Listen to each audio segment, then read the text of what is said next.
Thank you guys for your patience. We'll be right with you.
Ms. Simpson, is Trustee Whitfield on your end?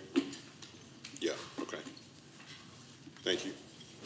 All right, the time is now 7:38 p.m. Again, I thank you guys for your patience. We've been doing some hard work in the back. There are a couple of items that we're going to address now. The first is to discuss and take action on personnel update and employment of Administrative Personnel Director of Purchasing. Dr. Pereira. Thank you, President Jones. I'm going to call forward Dr. Lavada Taylor to share that information with our board and our community. And students, if you'll just be patient with us, we'll get started in a moment. Good evening, President Jones, distinguished board members, Dr. Pereira. Tonight, Human Resources would like to recommend Ms. Eleanor Hairston for the Director of Purchasing. Ms. Hairston began her career with Lancaster ISD in 2015, where she initially served as a classroom aide for 2 years at Rolling Hills Elementary. She then worked as a dyslexia aide for 2 years and a special education aide for 1 year at the GWC 6th Grade Center. During the 2020 summer, Ms. Hairston was promoted to secretary to the principal of G.W. Carver, where she worked for 3 years before serving for 1 year at L.C. Robinson Middle School. Currently, she's the district's purchasing coordinator, and she has been in this role since May 2023. Ms. Hairston prepares and processes purchase orders, tracks order statuses, resolves discrepancies, and leverages her analytical skills to assess market trends and supplier information for purchasing, making data-driven purchasing decisions. Ms. Hairston has also earned a bachelor's degree from Jarvis Christian College, now University, in Business Administration with a concentration in management, and a Master's of Business degree with emphasis in Human Resources Management from Texas Women's University. We would like to recommend Eleanor Hairston for Director of Purchasing.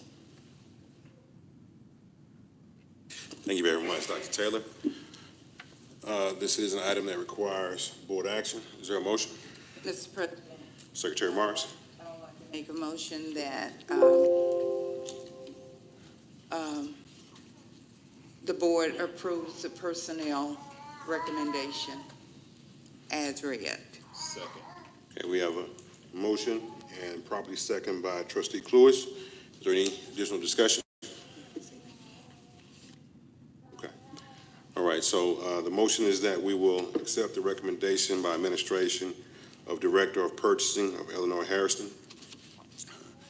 I'll now take a vote. Trustee Cluis, Yes. Secretary Morris, Yes. Trustee Hamilton, Yes. Trustee Nichols, Yes. Vice President Smith, Yes. Trustee Whitfield. Trustee Whitfield.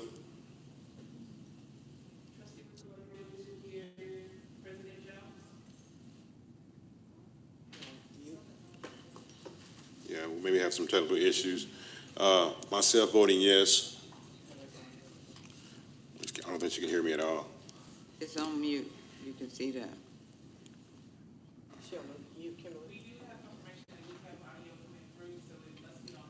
Yes, it is. Can you hear me? Yeah, we can. Okay, so, no, it's not. but Okay, I'm- you have two I'm here. devices on. You're on two screens. Yes, I am going to sign off, So, unless me being on two screens is an issue for you, but, no, I'm just letting you know as far as the feedback. And if, Actually, the screen that we're receiving audio from is the screen that's not showing your face. right, I'm aware. and what is your vote on the item? Okay. I didn't hear anything, I was just let in, that's what I was explaining. So what item, I'm not even sure what item Okay. you're speaking of. So the motion has been properly moved and second for us to name Eleanor Harrison as Director of Purchasing. I am going to abstain. Okay, myself voting yes, motion carries 6-0-1.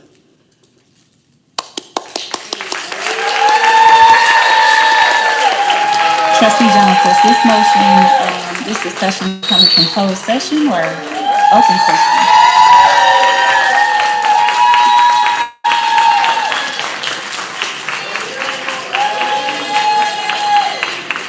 Good evening, Board Trustee President, Jones, can you hear me? Yes, we can hear you. She is about to give some words at this point, and then we will come back to you and make sure we got the technology right. The floor is now yours, Ms. Harrison. Thank you, President Jones. Good evening, President Jones, Board of Trustees, Dr. Pereira, and all my family. I just want to say thank you for the recommendation. Just know I'm going to continue doing the job. Thank you. Thank you. Thank you for everybody coming. President Jones, if you don't mind, I would also, I'd be remiss if I did not introduce our interim CFO, and that's Ms. Dana Shaw Mosley. Ms. Mosley, would you stand, please?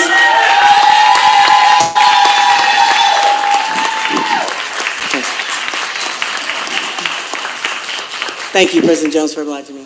Definitely. Congratulations, Ms. Mosley. Welcome. All right,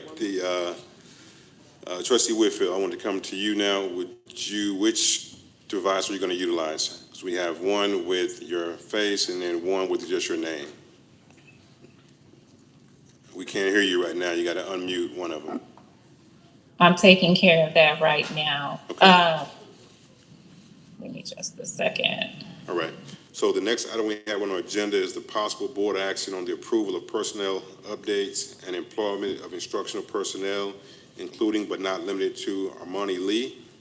Trustee Jones, Yes, ma'am. before we continue, I would like to clarify, the motion that was just passed, was that a discussion in open session or a discussion in closed session? It was open. The item from close have been delayed until we go to close again. Right. Okay, Okay. so we need your camera on whichever one you're going to be utilizing, please. All right, so Dr. Pereira? Thank you, President Jones. Again, Dr. Taylor is here to provide that information to our community and our board. Dr. Taylor? Yes, thank you. The Human Resources Department would like to recommend Armani Lee as classroom instructor. That would be issuing a letter of reasonable assurance with board oversight. Ms. Lee has been at Houston Elementary since August 2022 as a classroom instructor for fourth grade science and social studies. Previously, she had also had teacher assistant experience in Denver Public School in the elementary setting, and also has been a communications intern, public relations, and social media assistant.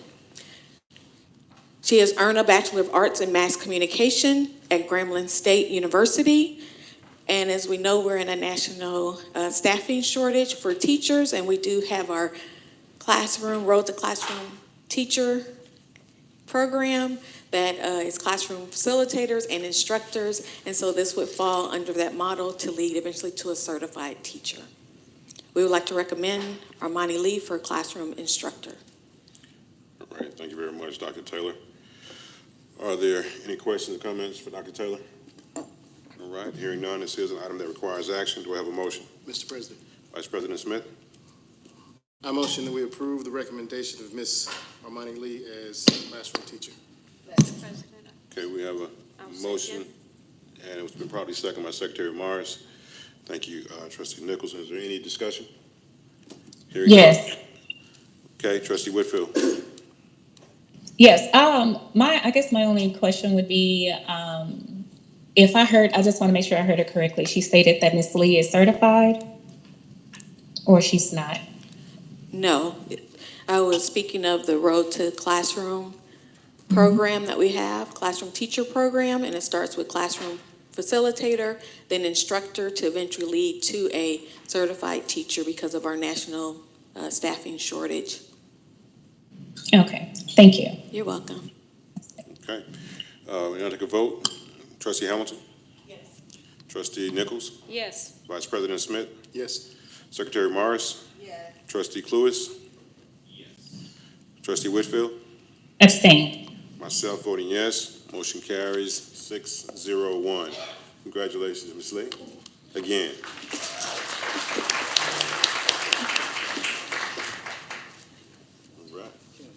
All right. Well, very good. All right, so we will now move to our opening ceremonies. Dr. Pereira? Thank you, President Jones. Best part of our board meetings here. So, Ms. Simpson, I'm going to turn that over to you so that we can, of course, I see we're going to hear from our lovely students. All right. Good evening, Board President, Board of Trustees, and Dr. Pereira. This evening, we're going to welcome our students from the GWC 6th Grade STEM Learning Center. And before they come up, I do want to point out a couple of things. We have the GWC Campus Ambassador, Ms. Paris Bell. Please wave. And the group of young men you see here, they are GWC's first ever basketball team. They played Friday night at Bob Knight Fieldhouse and won their first game. So as you all know, we just came off of a state championship in basketball, so we're looking to you guys to keep that tradition going in Lancaster ISD, all right? All right, so come on up to the stage, and they're going to lead us in our U.S. and Texas pledges.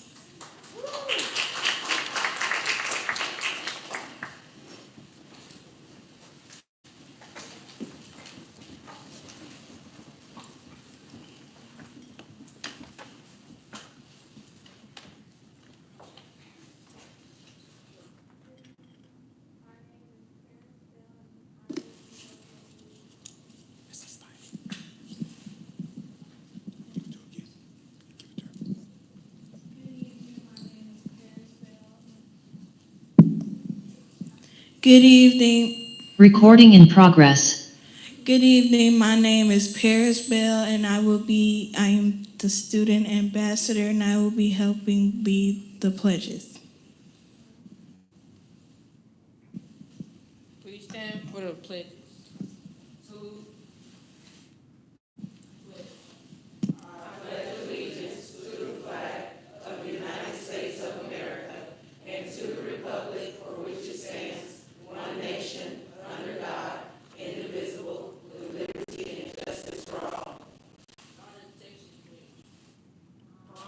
Texas flag. I pledge allegiance to thee, Texas, one state, under God, one and indivisible.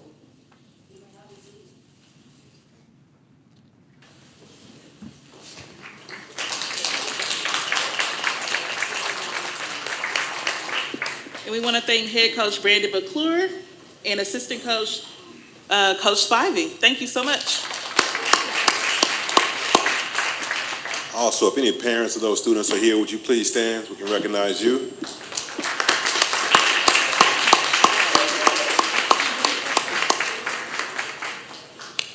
All right, thank you for sharing the basketball team in the future order.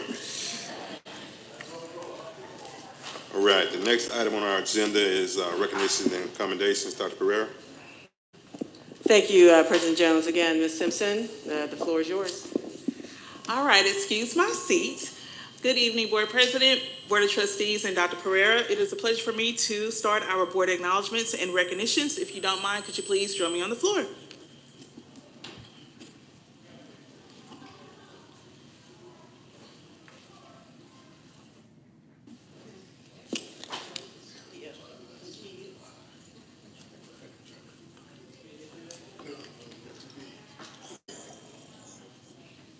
And I'd like to, at this time, invite our community supporter to the floor, representing Atmos Energy, Ms. Kimberly Smith.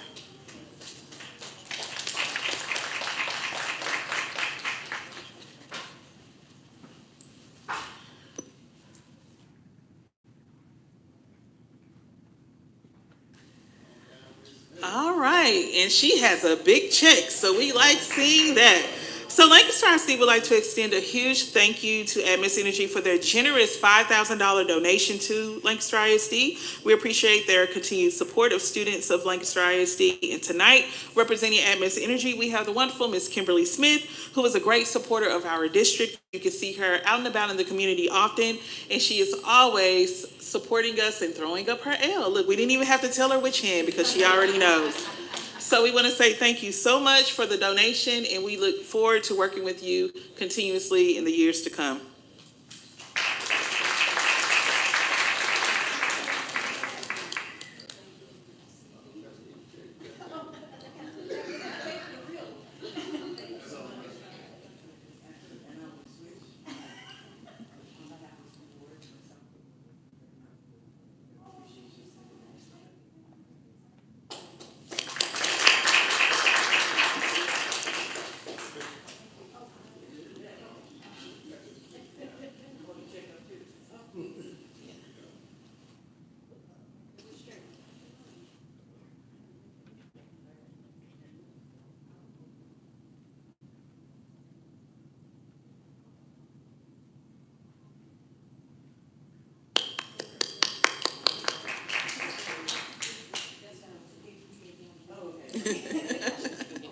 Thank you so much.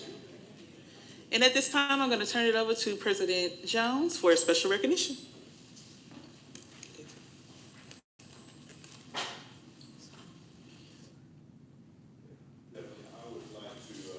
Turned on. And I also want to recognize Trustee Hamilton, who served as board president during some turbulent times of Lancaster ISD. And we have gotten past the majority of those. So, Trustee Hamilton, we have here a gavel for you, which I know you never like to use it, but you know, I'm wearing that joke out right now. It reads Marion Hamilton, Lancaster ISD Board President, 2020 to 2024.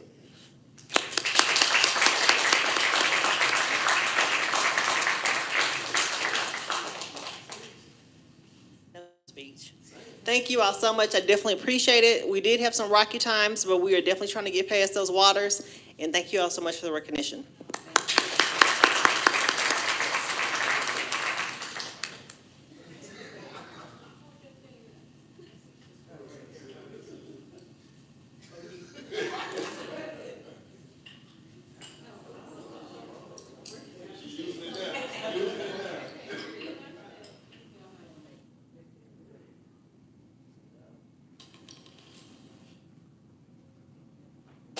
All right, and thank you, board. You may return to your seat.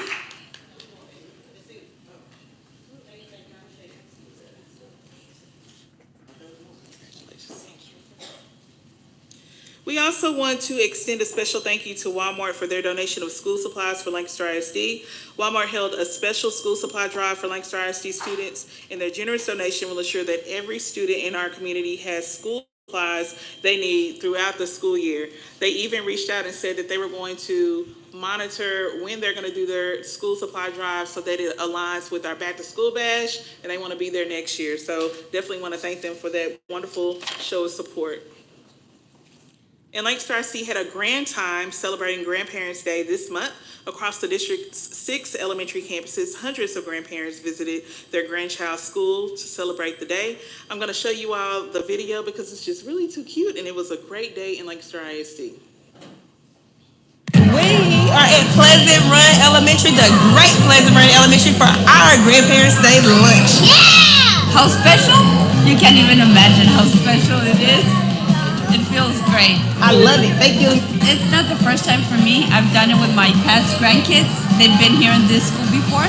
I got 26 grandkids and 3 great-grandkids. Now they're in middle school and some graduated already. It's fun. It really is fun. You know, I flew in from out of town to come here. Las Vegas, out of town, out of town.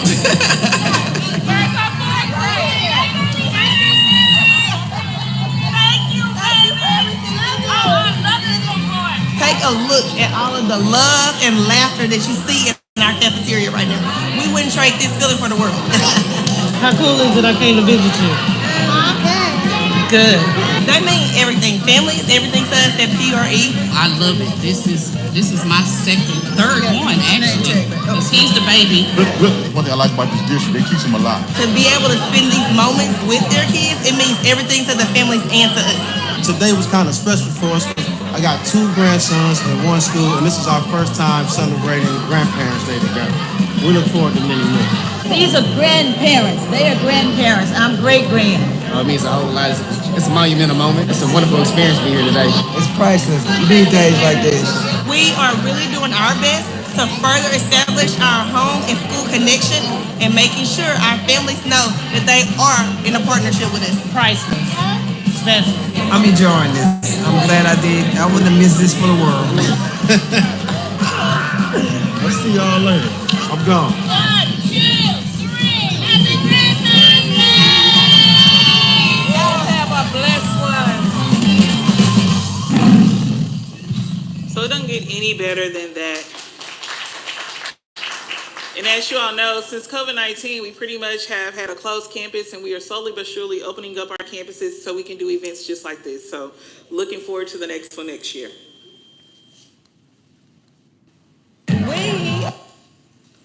All right, in September kicked off National Attendance Awareness Month, and Lancaster ISD Student Services planned several activities to stress the importance of daily school attendance. Lancaster Tire and Auto Service partnered with Lancaster ISD, offering parents and staff members an oil and state inspection discount.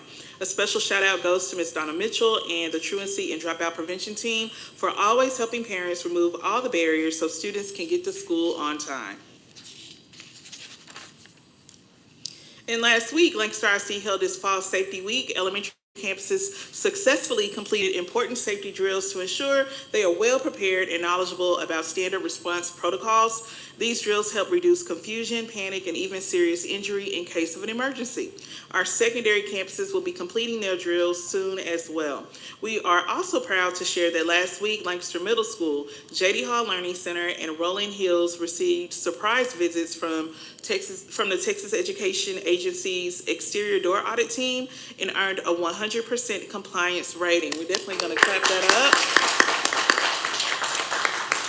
While their TEA checked for intruder detection and ensured all exterior and interior doors were properly locked. A huge thank you goes out to our campus principals and Lancaster ISD Police Department for a job well done.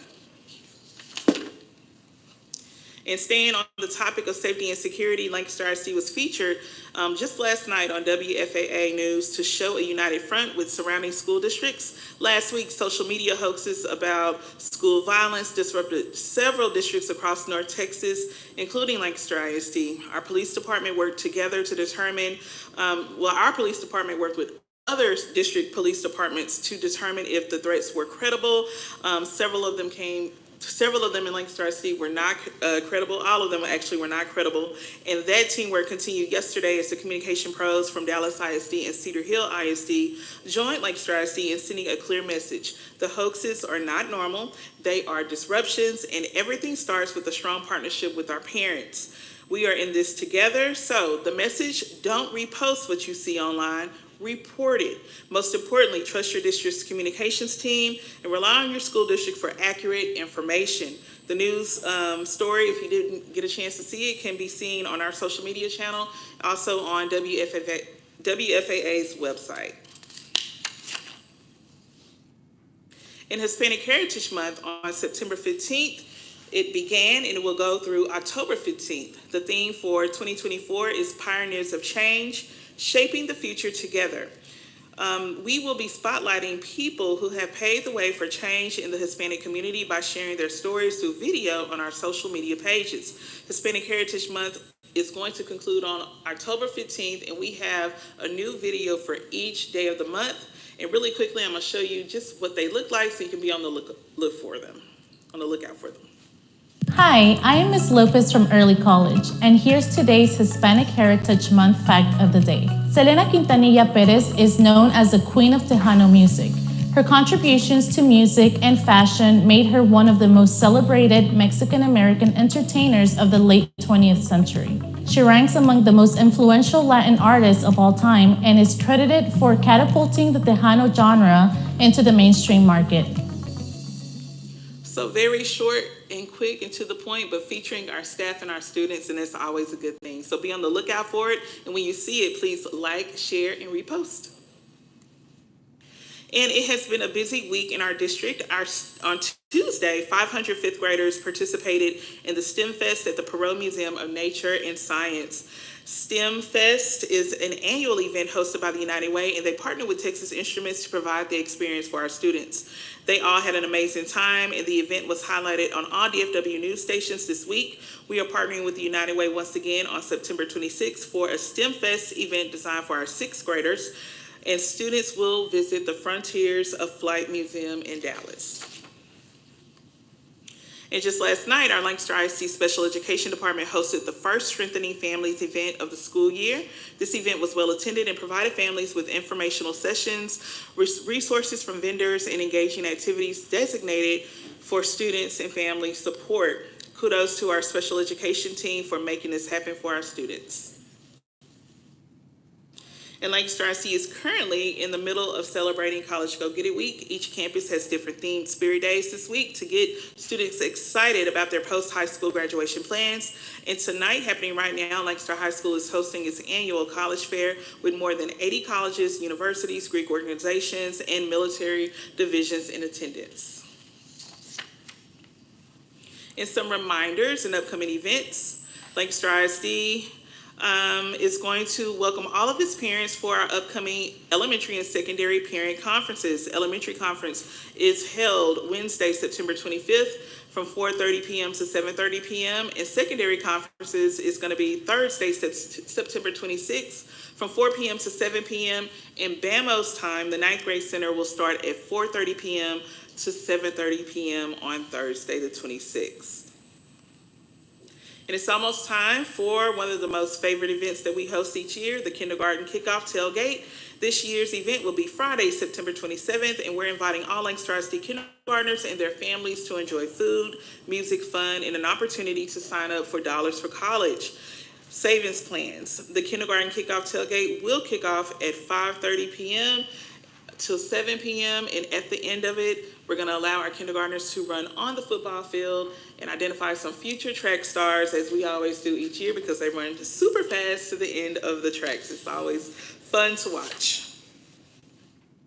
And mark your calendar, BAMO is hosting its first Parent University of the Year on Saturday, October 5th from 10 a.m. to 1 p.m. through districts, community partnerships, Parent University is a way to assist parents and provide resources to them from the Lancaster community. And just as a reminder, Friday, October 11th is an independent learning day for students. So students will not be in school. They will be at home or at a non-school location with online assignments, interactive learning challenges, or a class project, working on them at their own pace, and campuses will share specific assignment information soon. And then also remember that Monday, October 14th is a student holiday for the State Fair, and we will welcome students back to school on Tuesday, October 15th. And it is almost time for homecoming. Lancaster High School is excited to celebrate homecoming 2024. The homecoming parade is Wednesday, October 23rd at 5:30 p.m. It's going to start at Town Square and end in front of Tiger Stadium. And directly after the parade concludes, we will have the community pep rally, and then the homecoming game is Friday, October 25th at 7 p.m., and we will play the Mesquite Skeeters, and the homecoming tailgate will begin at 5:30 p.m. So definitely looking forward to that. We'll be sharing that information out so our community members can participate with their floats and bring their Tiger spirit so that we can win on Friday as we play the homecoming game. And board, that concludes our board acknowledgements. Right, thank you very much, Ms. Simpson, for those announcements. And also, I want to just take another moment to commend Trustee Hamilton for her work as we came out of COVID and maneuvered through the conservatorship as we're going through that right now. But definitely, want to again commend you for your work and your leadership during that time. The next item we have is citizens communication. Do we have any? Not that I'm aware of, President Jones. All right. The next item on our agenda is superintendent's report. Dr. Pereira. Thank you, President Jones. I'm going to call forward Ms. Dana Shaw Mosley, our new interim CFO.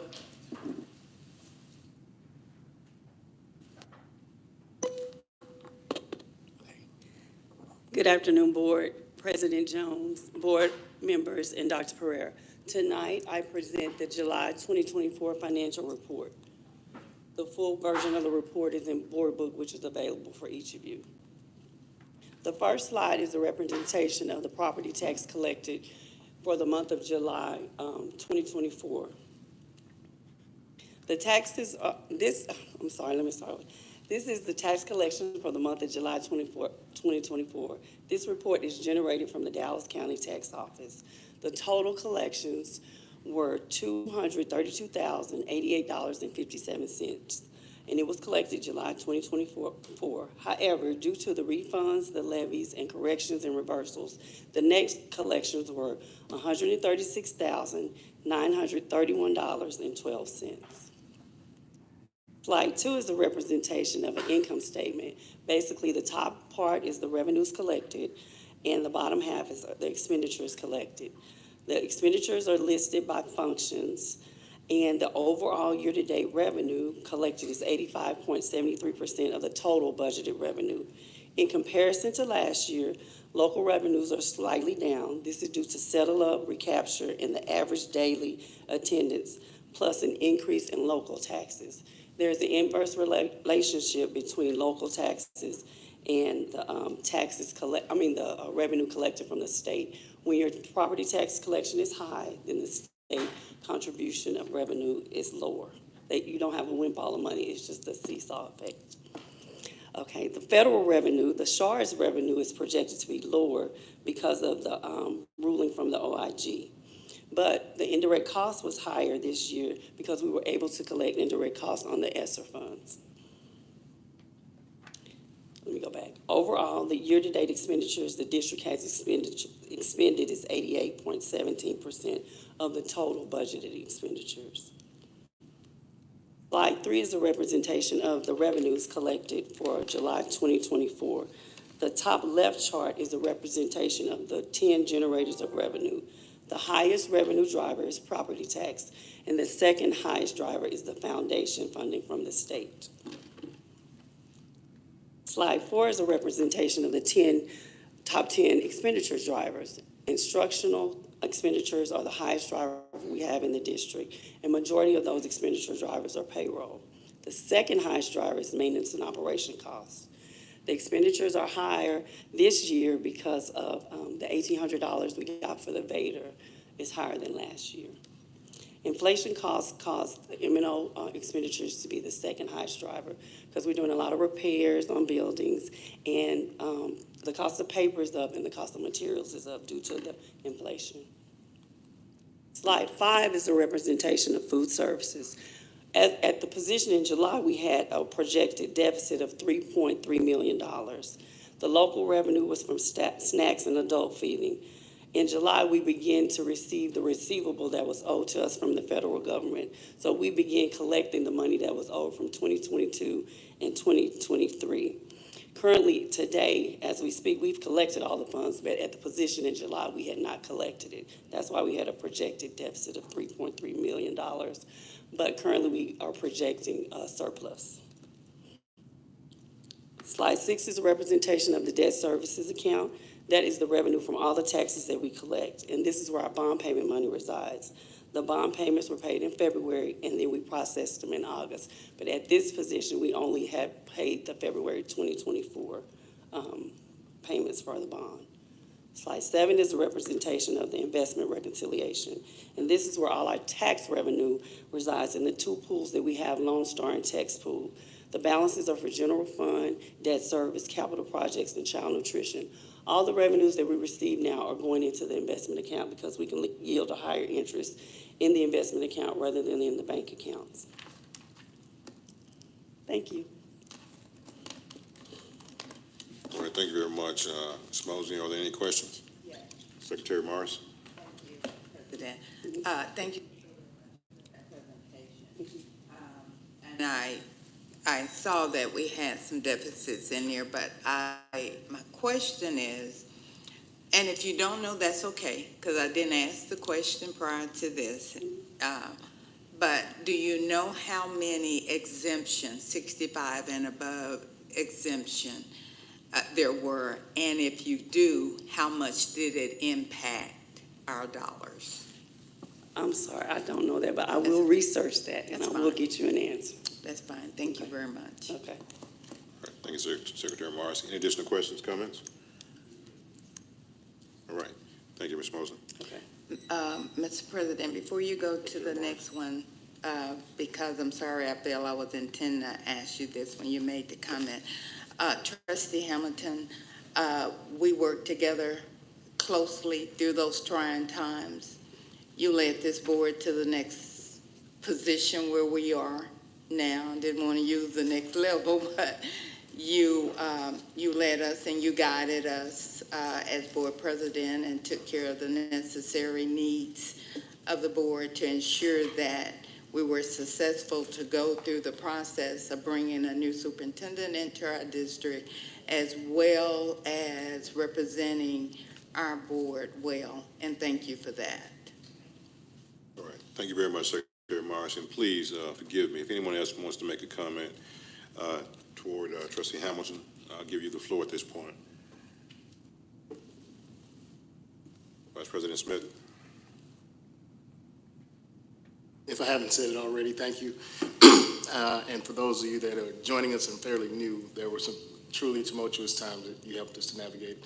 I appreciate that because I was new and did not know my head from a hole in the ground. So, thank you. All right.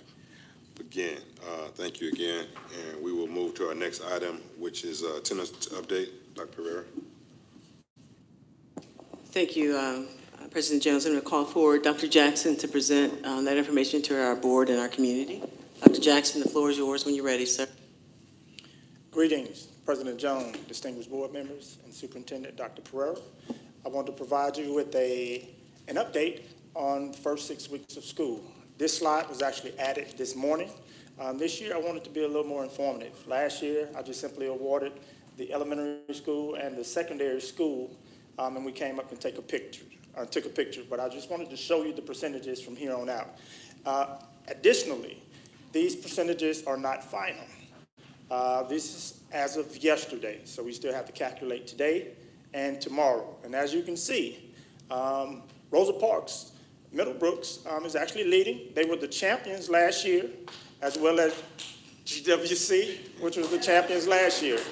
I've had word from Ms. Wright as well as Mr. Slaughter that they are not ready to relinquish their championship from last year, but as you can see, it's pretty close. And we will let everyone know what the final results are on Monday.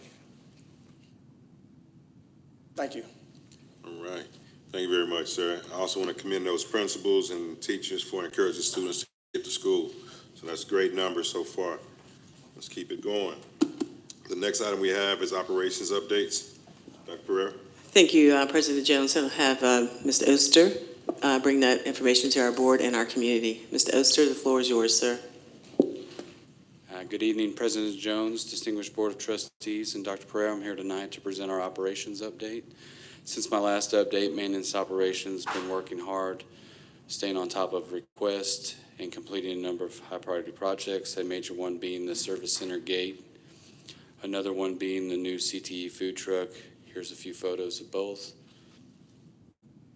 The food truck, the kids have had 2 trainings with it, and today was their first time serving out of the food truck. And then the gate you see there, that gate is at the service center, and a lot of times you drive by there during football games and it'd be wide open, waiting for the guys to come back, so we don't have to worry about that no more and anything walking off. West Main, the drainage there in the back is complete, and the parking lot is scheduled to be power washed. Projects in progress. We have the GWC gym floors and the high school athletic offices to be remodeled. Here in the pictures here is a small fire we had at Pleasant Run Elementary. It was contained. The fire department got it contained and put out, extinguished pretty quickly. And there in the bottom left picture is a power rack that controls the tornado shelter area for Pleasant Run and West Main that we're servicing as well.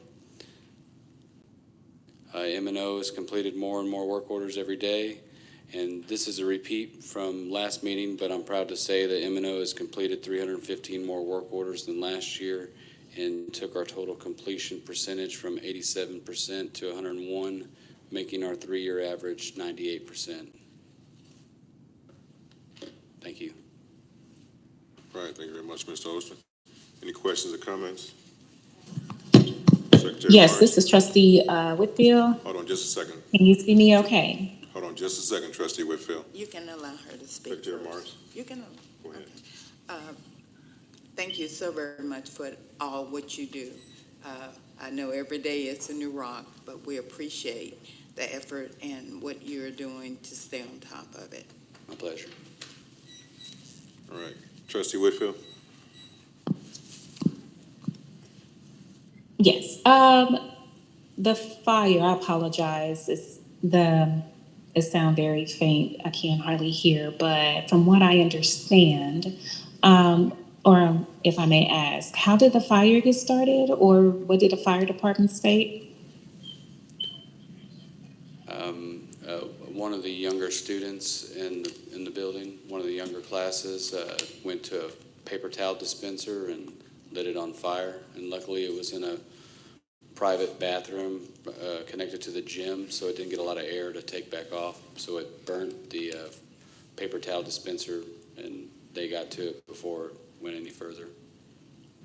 Do we know what student, were we able to identify what student had committed this? Which student?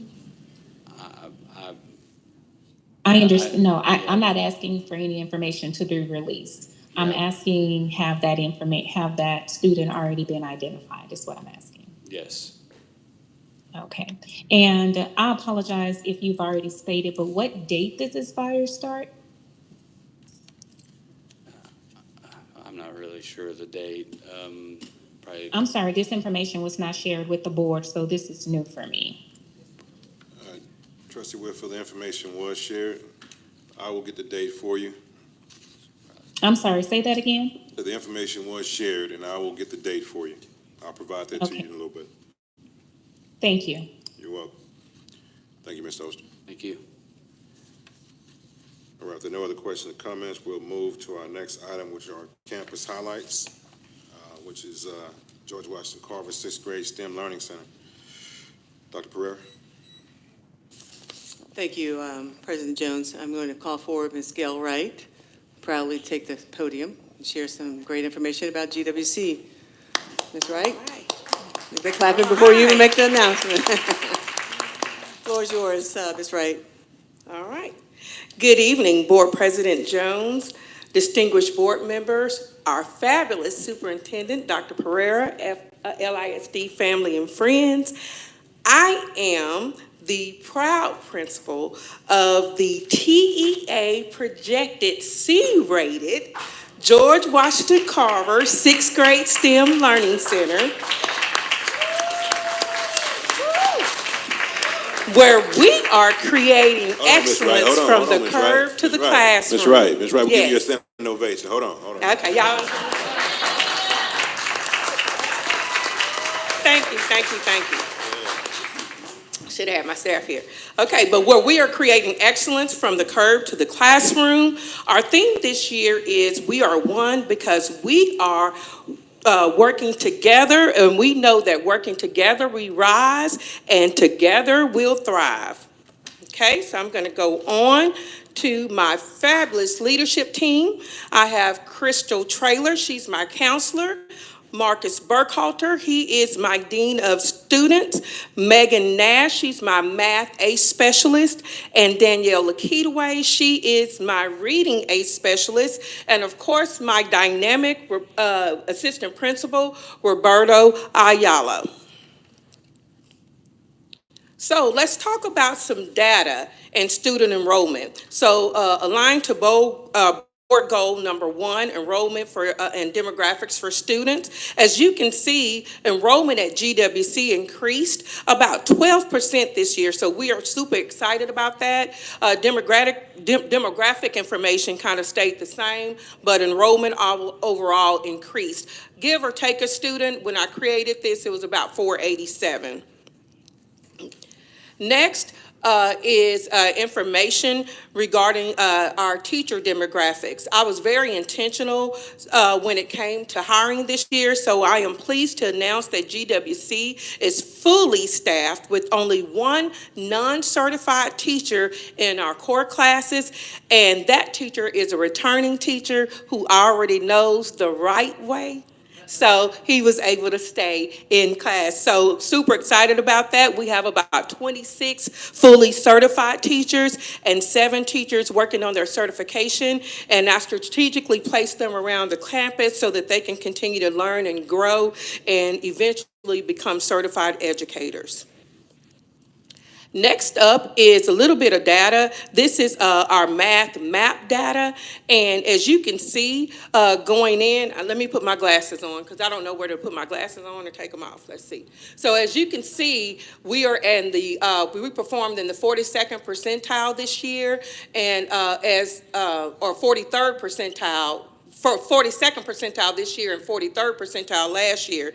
And we kind of did the same thing in reading as well. And the reason why this data to me is significant because it shows that the cohort of students coming into GWC this year is pretty much where the cohort of students were last year. So that lets me know that my elementary principals and teachers and staff are doing an awesome job and you're giving us something to work with. Okay, and just moving forward is just some more historical data as it relates to MAP. Next is our STAR data.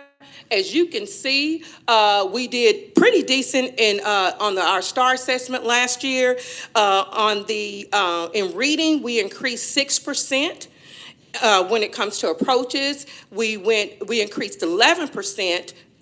When it comes to meets and 2% for masters. And in math, we increased 12% for approaches, 11% in meets, and stayed about the same in masters. But overall, we grew in every area, 9% for all tests and approaches, 12% for meets, and 1% in masters. And the reason I'm super proud of this progress is because to me, it kind of reflects the dedication of our staff, our students, and those families that help support us. And I'm sure that moving into this year, we'll have that same level of dedication. And I know that we'll do awesome things.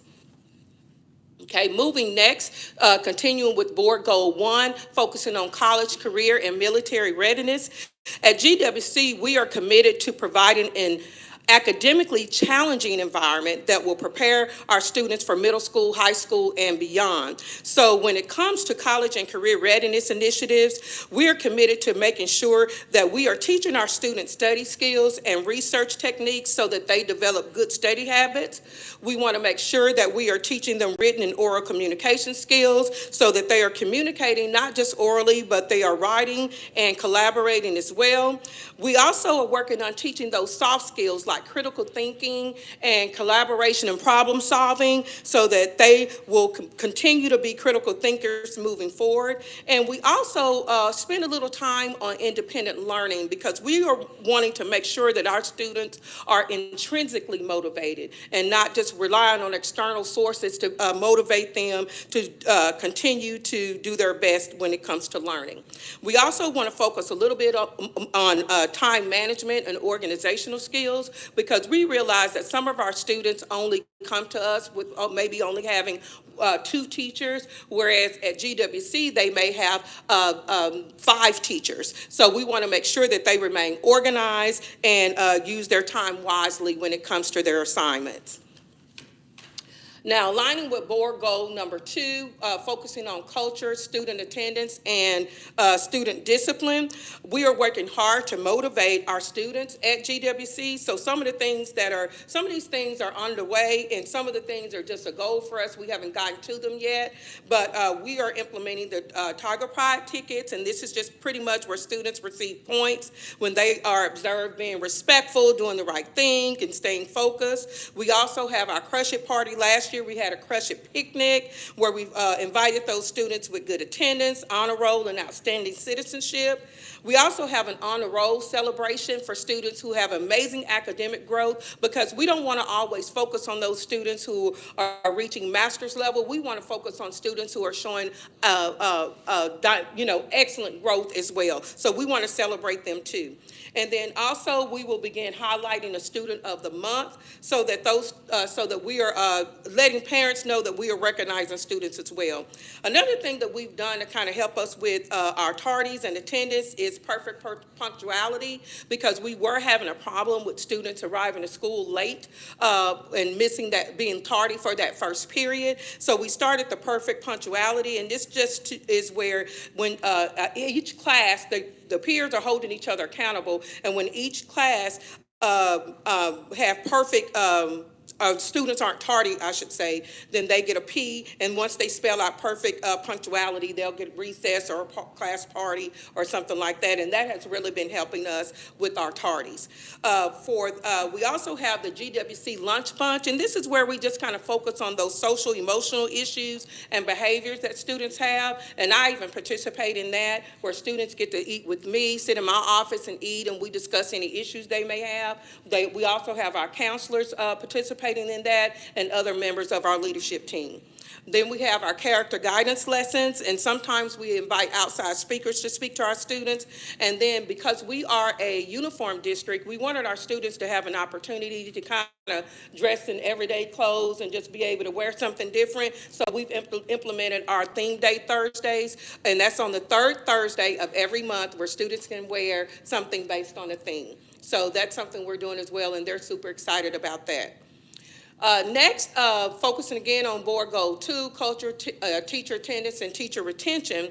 And I feel like things are off to a great start at GWC.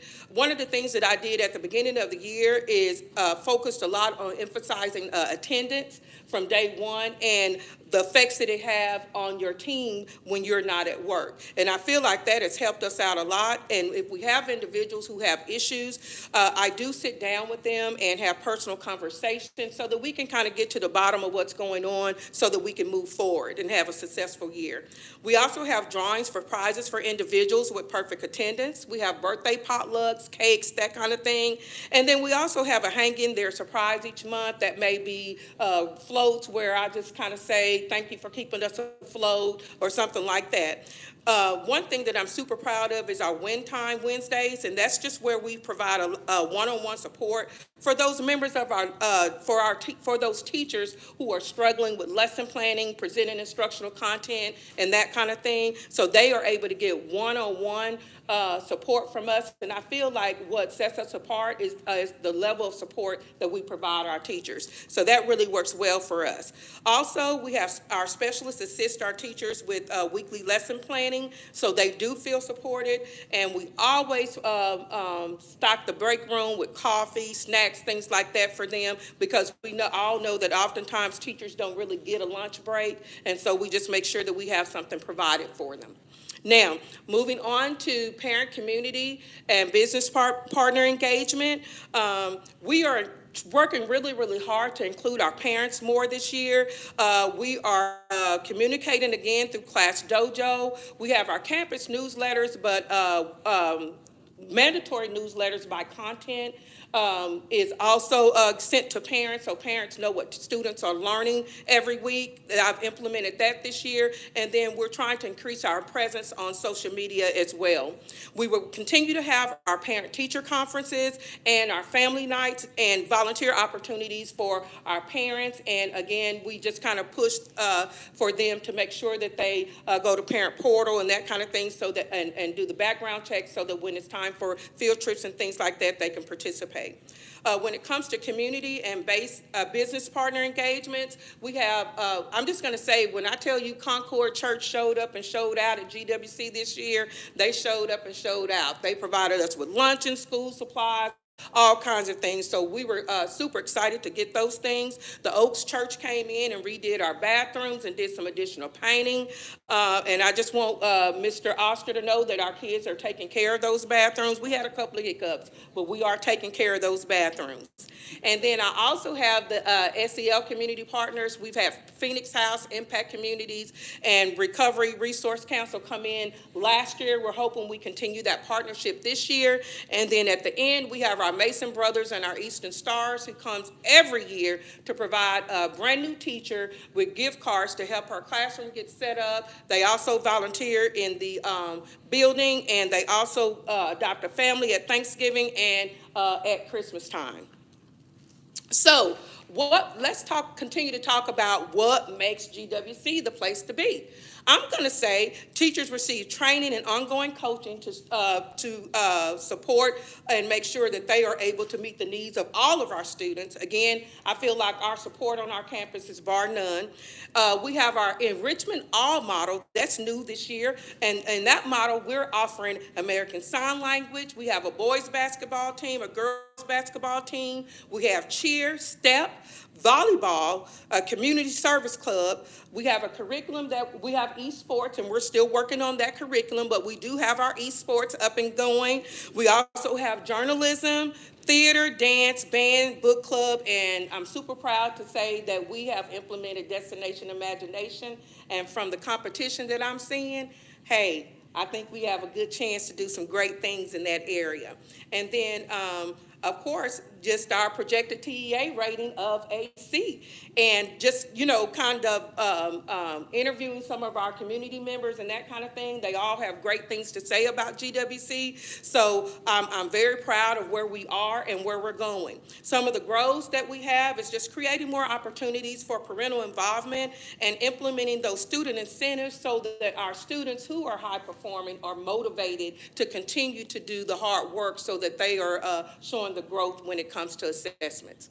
And these are just some of the pictures we have of some of the collaborative work with our students. We try to sometimes get them out of the classrooms and work in the hall and that kind of thing so that they don't get bored. The chips is just kind of like what we were giving them as incentives to get homework done, that kind of thing. And then on the next slide is just some of the work that we did. And it's always a all hands on deck approach when it comes to student achievement and things going on at GWC. So we even celebrate our bus drivers as well. So that is GWC, and that's why we are the place to be. All right. Thank you very much, Ms. Wright. I guess one of the comments is that this is the first time that GWC has been on the positive side of a rating. So definitely want to commend you and your team for the work and effort that you guys have put in to make sure that is a reality for us. Thank you. Definitely.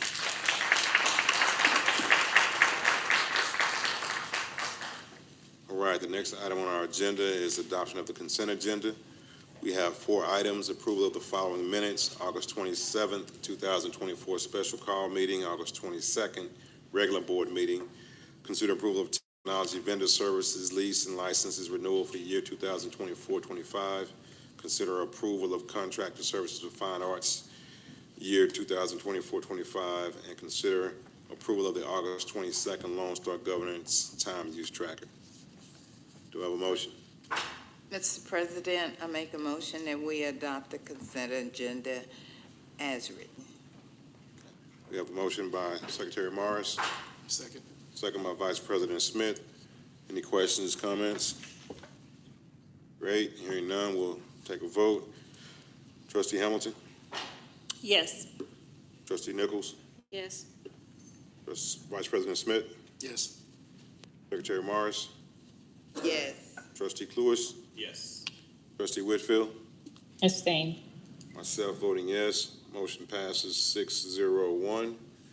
The next item on our agenda is consider all matters incident and related to the issuance and sale of Lancaster Independent School District unlimited tax refunding bonds in one or more series, including the adoption of an order authorizing the issuance of such bonds, establishing parameters for the sale and issuance of such bonds, and delegating certain matters to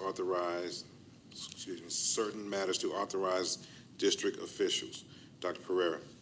Thank you, President Jones. I'm going to call forward Ms. Dana Shaw-Mosley as well as Mr. Joshua McLaughlin to share that information with our board and our community. Good afternoon, Board President Jones, Board of Trustees, and Dr. Pereira. Tonight, we have Josh McLaughlin to present this item for the issuing of such bonds.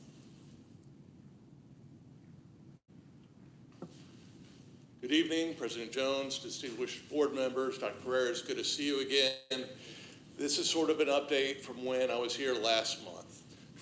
As a quick reminder, the district actively manages its debt portfolio, either through refinancing the debt at a lower interest rate when prevailing market conditions allow, or prepaying bonds prior to final maturity.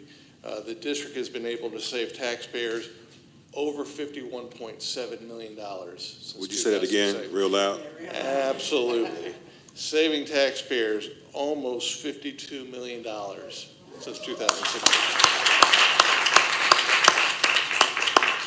And we're going to talk about saving a little bit more money tonight. So this is a current look at your debt portfolio as it stands right now. You have roughly $156.5 million of debt outstanding. Those bonds are repaid over a 21-year period. You can see your highest year is this year because you adopted the prepayment of $13 million. So the district also, from this graph, you can see your bond payments go down over time. So you have plenty of bond capacity should you ever need it in the future. Also, as a reminder from last time, the district has several bond series that are either callable currently or will be callable beginning February 15th of 2025 under current federal tax law. Beginning 90 days prior to the call date, a school district can refinance that debt on a tax-exempt basis. Based upon current market conditions, that opportunity is available to Lancaster ISD.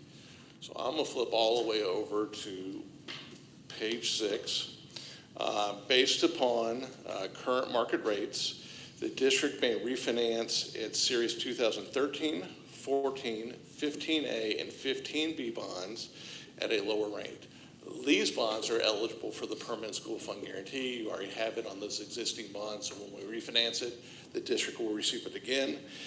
This represents roughly $27.6 million. They're currently outstanding at an interest rate of 4.27% based upon prevailing market conditions. You would be able to refinance that at 3.57% and save taxpayers an additional $1.89 million in future interest costs. In addition, you have your Series 2015 C bonds, currently outstanding at $41.65 million at an interest rate of 4.86. Based upon current market conditions, again, you can refinance that at roughly a 3.39% interest rate and save taxpayers an additional $3.6 million. Tonight, what we're asking the board to move forward with is the adoption of an order which will allow the administration to move forward with this refunding program and get it implemented. This is subject to certain parameters. Those parameters are for the permanent school fund guarantee bonds that we have to achieve a minimum savings of $1.25 million, that we cannot issue more than $27.61 million. So when we go refinance, we cannot issue more than what we are refinancing, nor can we extend the maturities from what we refinance. So we are not extending the life of these bonds whatsoever. The maximum interest rate cannot exceed 3.85%. The final maturity cannot exceed February 15th of 2038. Again, the same final maturity is the longest bond we're looking to refinance. And then we would have to get this done within the next 12 months. For the non-PSF, we would have to generate roughly $2.5 million of savings. It cannot sell more than $41.65 million. Interest rate cannot exceed 4%, and the final maturity cannot exceed February 15th, 2034. Again, we would have a year to get this done. Based upon current market conditions, we would try to get this done earlier. The earliest date we can actually close on the bond deal is November 17th, which is a Sunday. We never close on a Sunday. So we would look to close middle of the next week and lock in those rates. Based upon the following timetable, we are here tonight asking the board for its approval. We would hopefully be in a position by October 18th to have the ratings, the offering document done for investors, and starting thereafter, we will start monitoring to the market. If we think interest rates are going to go down, we're going to pick the most opportune time to lock this in to get the most savings we can for LISD taxpayers.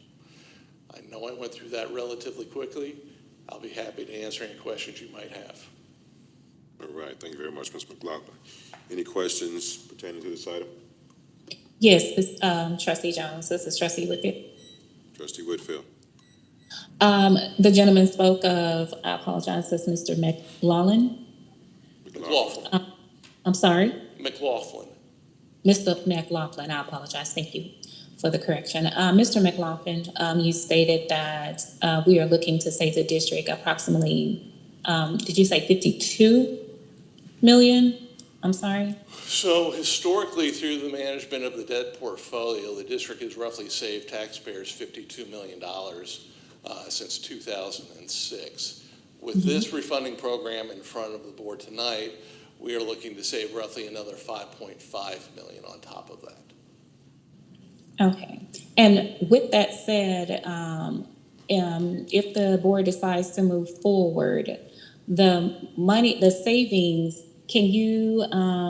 the savings can only be put back into the refund. It can't, and to pay down on other bonds. It cannot be used for anything else. Is that correct? That is correct. So essentially, Trustee Whitfield, what we're doing is we're taking your higher interest rate debt and replacing it with lower interest rate bonds. Right. So not an extension, we're just replacing the same maturities with lower interest rates, thereby lowering the district's future borrowing cost. Thank you so much for that information. Thank you. All right, thank you very much. Any additional questions, comments? All right. I'm excited. This is an item that requires a motion. Vice President Smith. I move that all matters incident and related to the issuance and sale of Lancaster Independent School District unlimited tax refunding bond in one or more series, including the adoption of an order authorizing the issuance of such bonds, establishing parameters for the sale and issuance of such bonds, and delegating certain matters to authorized district officials. Okay, it's been properly moved. Is there a second? Second. Second. And then a second by Trustee Hamilton. Any additional discussion? All right, hearing none, we'll take a vote. Trustee Whitfield? Yes. Trustee Cluis? Yes. Secretary Morris? Yes. Vice President Smith? Yes. Trustee Nichols? Yes. Trustee Hamilton? Yes. Myself voting yes, motion passes unanimously. That's exciting.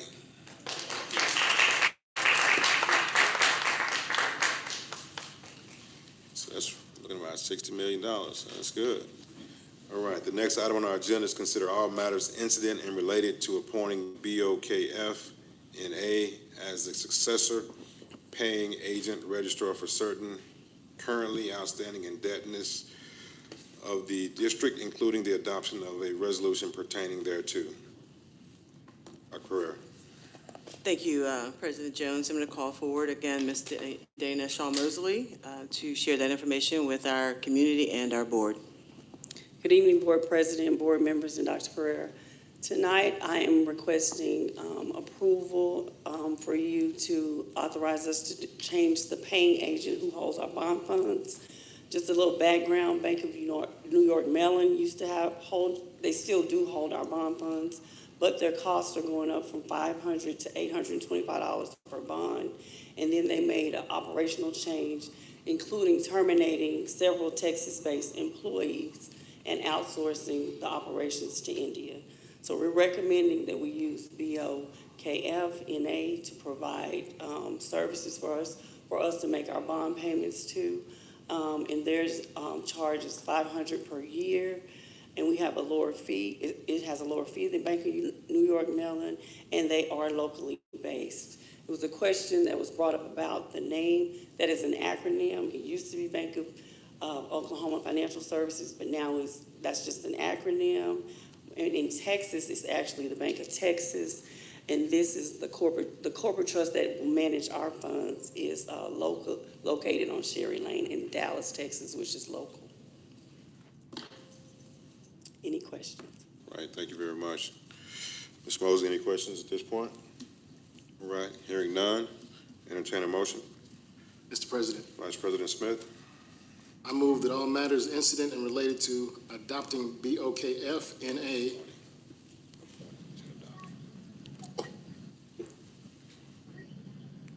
let me start over. I move that all matters incident and related to appointing BOKF NA as successor paying agent registrar for certain currently outstanding indebtedness of the district, including the adoption of a resolution pertaining thereto. Thank you, Vice President Smith. Is there a second? Second. Trustee Cluess, second. It's been properly moved and second. Any other discussion? Hearing none, we'll take a vote. Trustee Whitfield? Abstain. Trustee Cluess? Yes. Secretary Morris? Yes. Vice President Smith? Yes, and thank you for explaining that acronym. I had questions about that myself. Trustee Nichols? Yes. Trustee Hamilton? Yes. Okay, motion passes 6-0-1. Congratulations. Thank you. Man, you making moves as this interim CFO, huh? See? All right, the next item on our agenda is discussion and possible approval of Dallas College Teacher Residency MOU. Dr. Pereira. Thank you, President Jones. I'm going to call forward Dr. Angie Knight in order to share that information with our board and our community. Dr. Knight, the floor is yours. Thank you. Good evening, President Jones, distinguished trustees, and Dr. Pereira. I come tonight seeking approval for a partnership opportunity with Dallas College for us to co-create and implement a district teacher residency program. Lancaster ISD received the Texas Strategic Staffing Grant from TEA in August of 2023 to create a sustainable teacher residency program in collaboration with a vetted higher education partner to help combat the teacher industry shortage. The purpose of the grant was to partner educator preparation programs with districts to design and implement paid year-long, high-quality, sustainable teacher residencies. And we have worked in collaboration with Region 10 and Dallas College to create our own sustainable teacher residency pipeline and program for the district. So in our teacher residency program, the Dallas College teacher candidate is paired with an experienced, highly effective Lancaster ISD mentor teacher for a full year of clinical training / co-teaching in a K-12 classroom. and the district reallocates funds from unhired positions to provide sustainable resident stipends and meet the instructional needs of schools. And I'd be happy to try to answer any questions that you might have. All right, thank you very much. Ms. Knight, are there any questions or comments on this item? Okay, hearing none, I will entertain a motion. All right, I move that we approve the Dallas College Teacher Residency MOU. I second. Second by Trustee Nichols. Any additional questions or comments? Okay, we'll now take a vote. Trustee Hamilton? Yes. Trustee Nichols? Yes. Vice President Smith? Absolutely. Secretary Morris? Yes. Trustee Cluis? Yes. Trustee Whitfield? Yes. Motion passes 7-0, myself voting yes. The next item on our agenda is discussion and possible approval for request for the following WeBo band trips as LISD below. HBCU Classic in Houston, Texas trip, Grambling, I'm assuming that's homecoming home trip, and Grambling Spring Game trip. Dr. Pereira. Thank you, President Jones. And I'm going to call forward, who's already at the podium, Ms. Christy Gaines. And before I turn it over to her, I have to get in. Who dat? Good evening, Board President Jones, distinguished Board of Trustees, and Dr. Pereira. I stand before you seeking approval for the WeBo Band to travel. Our band has been invited to the HBCU Classic in Houston, Texas, and this is an estimate of the participants that would go, and these are the projected travel dates for those trips. The Grambling Homecoming is an annual trip that our band takes and performs in the parade as well as at the game. And then we take a smaller group to the spring game, and that is the opportunity for our students to audition for Grambling and other scholarships, other bands that are present at that homecoming. And these are estimated costs. These are roughly what we paid for last year. These are budgeted. But the HBCU Classic is offering to pay for our travel if we are indeed approved to attend. And the notes is just the student activities travel that was approved by the board earlier this year. And any questions? All right, thank you very much. Ms. Gaines, any questions or comments? Trustee Nichols? Thank you so much for presenting us to take the band. Do we entertain any other schools, colleges, or we just continue to focus on Grambling? No, we do. Our middle school band was invited to Prairie View, and we had several Southern and Prairie View came here to audition some of our students. So yeah, we entertained quite a few. Thank you. I appreciate that. Secretary Morris? So,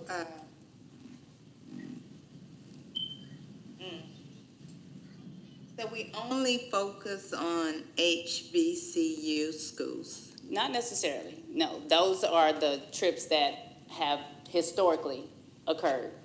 We have students playing at the University of Texas, at Texas A&M. We have students, well, not just band, but our fine arts students are all across the state of Texas and across the United States. Because I knew that they were having something big here in Dallas at SMU, and so our district just didn't get an invite. Not to that one. We get quite a few invitations, though. Okay, thank you. All right. I guess I'd like to just I was in band many moons ago, and many moons ago. I still got my drumsticks, though, so I still got skills. Would you speak a little bit to the educational component that the students will get while they're making that trip, as far as reading music, working with those band students there, and the band programs? So we are exposed to not only Grambling, we have a lot of alum, so that is who heavily recruits our students. However, they are exposed to, we have, like I said, Prairie View, our assistant band director went to Prairie View. We have Southern grads that are on our staff. So they are exposed to, like I said, Texas A&M comes, University of Texas has come. So many universities are approaching us for our students. It's just kind of the fit, where there are students kind of like. Okay, so I guess my question is, will they be playing there? Will they be working with some of the They staff? actually play and they get trained, Okay. some training, All right, but they play. We participate. all right. We Fantastic. perform. All right. Thank you. Trustee Nichols. Thank you so much. I just want to say thank you for all of y'all's hard work, because my child was a band student under the direction under A.D. Bonner and Dr. Thomas, and they did a fantastic job. It doesn't only just teach them to play an instrument, but teach them how to work as a team and take leadership. So thank you so much for your leadership. Thank you. Thank you. All right, Dr. Pereira. Thank you, President Jones. I just wanted to make one comment as a reminder to our board that policy you have in place now, all of our trips that are out of state, come to you for approval, and they receive invites. They go if they're able to have money in their budget, like most of these do, but in the case like we had basketball last time, they have to fundraise, but they must get your approval first before they can actually start their fundraising. So just want to make that note to our community and our board that the students are getting approval today from the board. If there's a need for any fundraising, which I don't necessarily see here, they will start afterwards. Thank you. Trustee Jones, this is Trustee Whitfield. I have a question and a comment. Trustee Whitfield. One, I would like to say it is an awesome opportunity for these students, and I am all for it. My question would be, it was advised that Ms. Gaines stated that they have went to, Prairie View and other colleges, and I don't recall either of them coming to the board. Not that I have an issue with that, but either of them coming to the board. So I guess that would lead to why are these on the board except the other and not the others? And also, is LISD allowed to set aside funds to support our students in their travels, at least a minimum to support our students in their travel, addition to any fundraising? So the first question you were asking was about the band traveling to Prairie View. That wasn't the band. The Prairie View came to us. Our students traveled to Prairie View to audition, as well as other universities and colleges. Okay. And the budget question. Mr. President. And the next one was regarding the district supporting our students in their endeavors as it relates to their travels and their fundraising. Yes, I'll take that, President Jones. Trustee Whitfield, if you see I'm not sure if you can see the screen or not, but you can see that all three of these are budgeted items and/or sponsors will be paying. I only made the comment about fundraising, just making a note that organizations, programs must get approval from the board for out of state if they plan to do any of these trips, or before they can even fundraise if it is needed. In this case, it's not needed, but I just wanted to make that note. So yes, we do have some items set aside in our budgets, but we can't always pay for everything. So, and if you get an invite at a different time beyond budgets being set, then there must be a fundraising scenario going on. Will they have an opportunity to bring it to the board and request, or is that something that? They would have to before they could even fundraise. So you would know about it before they could fundraise. No, I'm speaking of as far as the district supporting our students in their travel, addition to the fundraising, meaning district giving funds. Yes, every program has some budget, but again, we can't fund every single item and scenario that happens. We do have funds that are set aside for band, for performing arts, for athletics, for other student programs, including our culinary kids that were here today serving. We do have money set aside, but again, we can only pay for a certain number of items, not every single invite that they receive. And some choose to raise money to participate in those. Thank you. All right, Vice President Smith. Really quick, I wanted to know, I know you guys are going to go to Houston, and I'm not sure if you're aware, but there's an institution there with the ninth wonder of the world. They call that place Texas Southern. Is there any chance that you guys, or our students, will have the opportunity to work under the tutelage of I think it's Brian Simmons that's there? I believe that's the HBCU Classic. We've been invited, but again, we need board approval before we can even present this to the band, parents and community, to see if it's an option. Well, the ocean of soul awaits you. You're so fortunate to bring some of the good people to Houston. Valuable opportunity, good people out there. I see that, and just right across the street is the University of Houston. Go Cougs. Okay. We have a nice band there as well. So with that being said, this is an item that requires motion and action.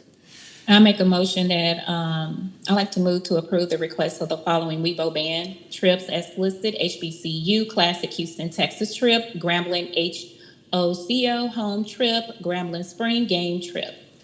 I would like to second that. It's been properly moved by Trustee Whitfield and second by Trustee Nichols. If there's no other discussion, we'll take a vote. Trustee Lewis? Yes. Secretary Morris? Yes. Vice President Smith? Absolutely. Trustee Nichols? Yes. Trustee Hamilton? Yes. Trustee Whitfield? Yes. Myself voting yes. The Battle of Houston begins. All right, and Grambling. Don't forget about that. All right, the next item on our agenda are board matters. This item is a discussion with TEA Conservative concerning roles and responsibility of trustees. I'll turn it over to Dr. Francois. Thank you, Board President Jones, trustees, and Dr. Pereira. I will quickly go through the report for this month.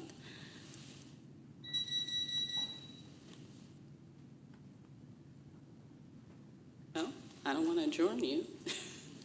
Okay. Ms. Simpson, is the slideshow in there?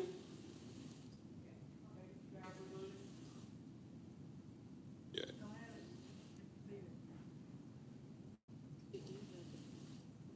Well, it's not a problem. I can talk about it. I happen to have my slides here on a little piece of paper, so I'll go through the information with you. As you know, the corrective action plan is always, or my report is always delivered 1 month in arrears, so that this relates to your August report. Dr. Francois, let me just make note, if you have your devices, it is in board books, you guys can pull it up. Great. So you can follow along in board book then. Thank you. And Actually, the item says June 30th, 2024, and sent to Garrett Black, 7/14/2024. So would this have come from, this is supposed to be August, June, or July? Okay, the report is for August 2024. And I don't have board book in front of me, so I don't know what you are seeing on your screens. But the report itself, the full report, is both on the website and it should be in board book. My slide program, I'm not sure where that is. I sent it in Wednesday, so I don't know if it was uploaded. But it's a pretty simple report. It's nothing new in terms of what's contained in that report in terms of your exit criteria. Just a reminder that the statutory authority for a conservator's placement is TEC Section 39A.003. Right now, the overall progress to date, as you'll recall in my last report, things were slightly off track, but things are actually back on track. So I give you great credit for that and appreciate that the 4 exit criteria are moving along at a good pace. Exit criteria goal number 1 involves the Board of Trustees demonstrating effective governance in accordance with TEC Chapter 11. And those, as a highlight, what trustees have been able to accomplish as of August. The Lone Star Governance Time Use Tracker was approved. That's a plus because that's a big one. You all completed your LSG training, and having completed that, that included being able to actually report to yourselves about your time use and come to agreement about how well you were doing with that. And so you did have a chance to talk it through and come to consensus, and the board use time use tracker for the month of August was approved. The operating procedures, which have been outstanding for quite some time, these were approved in August. So again, congratulations and a check off that you have your operating procedures in place. And Board President Jones is relieved, as I believe all of you should be. And now that they're in place, the big step is implementation and following.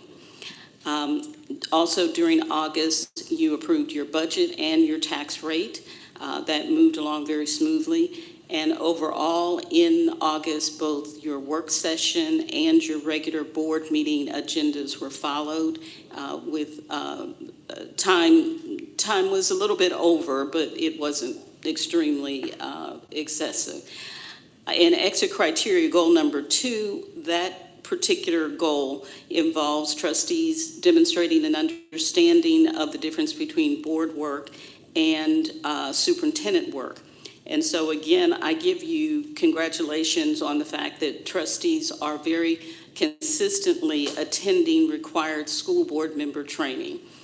You consistently sign up, you consistently attend, and from some of what I can see at board meetings, you are actually implementing the learnings.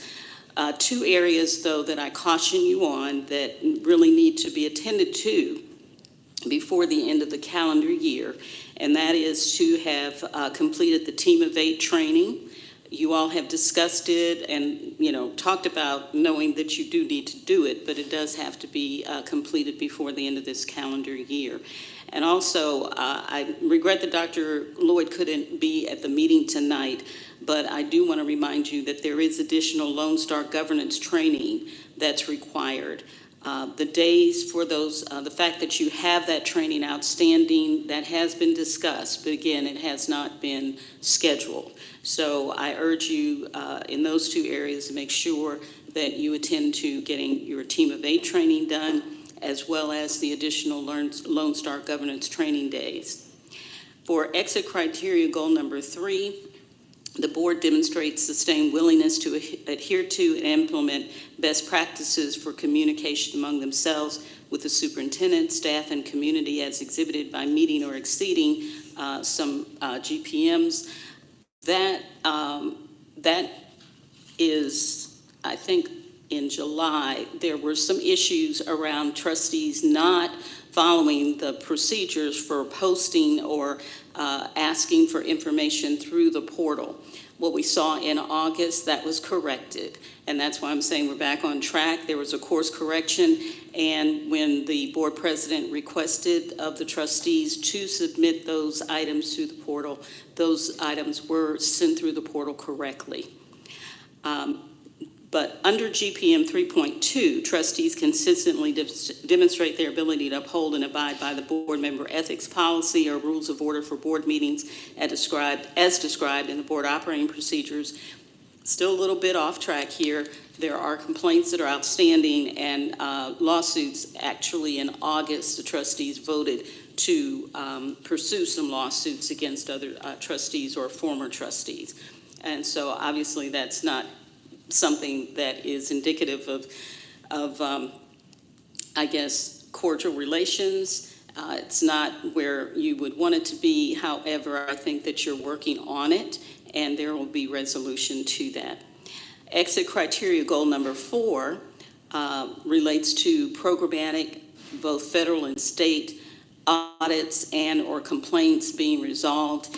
And as you heard earlier from your interim CFO, monies from the Texas Department of Agriculture, TDA, have come in, and so the child nutrition audit has been finalized and those TDA reimbursements have been made. So I'm happy to say that's one that I have checked off as complete, and again, congratulations to the district for having met all of those requirements. There are some outstanding special ed issues, again, that in all honesty, there always seem to be special ed issues. It's not just an LISD situation. But again, your Director of Special Ed is doing a very good job of addressing those quickly and resolving them.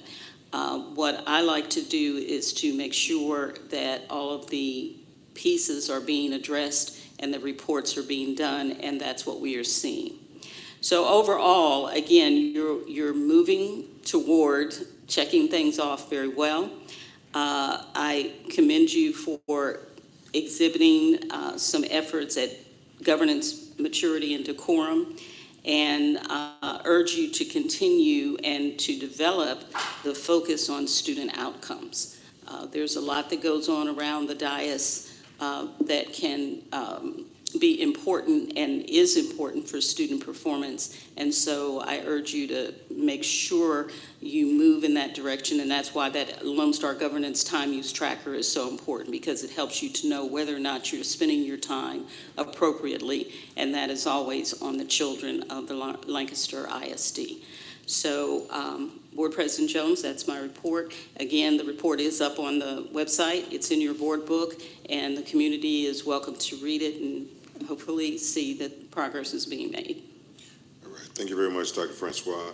I'd just like to add, Board, that we will be reviewing this on a consistent basis during our work session to identify certain measures that we need to get completed, and I will be reaching out to each of you just to ensure that we're doing that as expeditiously as possible. With that being said, we'll now move to our next item, which is a reminder of the Texas EdCon Conference, which will occur next week, September 27th through the 29th. I'd just like to make an announcement that I will be participating in 3 sessions while down there. One on the panel on Friday at 8:45. One in the morning, we'll be presenting on something, I forgot now. And then I'll be on another panel facilitating that on learning environments with 3 or 4 superintendents and a CFO down in that area. So definitely excited about that. Look forward to just getting all the hours we can get to ensure that we're able to meet these items that Dr. Francois spoke of. At this point, we're now going to reconvene in the closed session. Trustee Jones. Trustee Whitfield. Before we reconvene to closed session, I just would like to state, I would like to clarify, when should we expect the updated or actual progress report that the conservator was speaking of for August, because June 2024 was uploaded on September 18th at 11 a.m. So the information that she provided and that went over did not get any information regarding, was not able to review that before this meeting. Okay. Also, before we reconvene, I would like to to inform the board and our citizens that I will be hosting a town hall very soon, and information will be going out. All right, Trustee Whitfield. And pretty much that's it. But as it relates to the progress report, when can we expect that to be uploaded to board book? All right, let me share with you, the item in board book is accurate. It is mislabeled as June, but if you look at the date, it is dated, needs assessment date was June 30th, 2024, which is a report for July 14th, 2024. So we are a month removed for the report. So the report that we got, is that correct? No, she said it's supposed to be August. Okay, all right, so we will get a updated report in here. Thank you very much for catching that. So the one that's in board book right now is dated July. The one should be in there for August. Mr. President. Secretary Morris. Yes, thank you so much, Dr. Francois, for your update. I have some concerns this time out of all of this. It's because we are, as board members, directed to use the portal. Now, when we use the portal, and I have used it, and I will admit and sit here and say that I don't think it's a good use of tool, because what I have asked for, our purpose is here as a board for student outcome. Our administration is doing a great job with student outcome. Now, the question is the board doing a good job with the finances to make sure that our district get what they need to continue the good outcome. Because I have asked several times for things that have just the last year or so, maybe more than the last year or so, that just have not been addressed, or we don't get any update on it, and it wouldn't come from you, it would either come from our attorney. But that's a concern to me because as board, our main job here, if it's not a part of student outcome, it's part of the money that affects student outcome.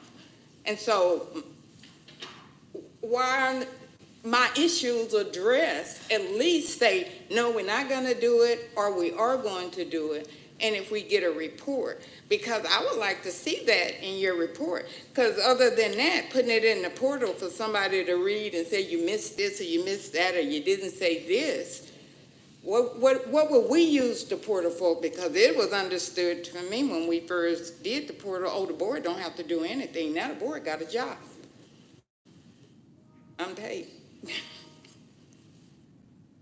So that's just a comment that I'm making, because you cannot do anything. You just give the report to that. But I am concerned about the last time I used the portal, I had to redo it, and still as of today have not gotten anything on the agenda about it or anything from our attorneys about. Thanks, Secretary Morris. Your time has expired. And regarding that, I'm just going to make one statement. The items you placed in the portal regarding agenda items, we did address that at a work session in July. So that information was addressed and resolved based off of board action. So we'll now go into closed session under codes 551.071, 551.072, 551.074, and 551.076. The time is 9:17 p.m. We have two items to address while we're back there. One is property, and then the other one is deliberation for our agreements that we had earlier.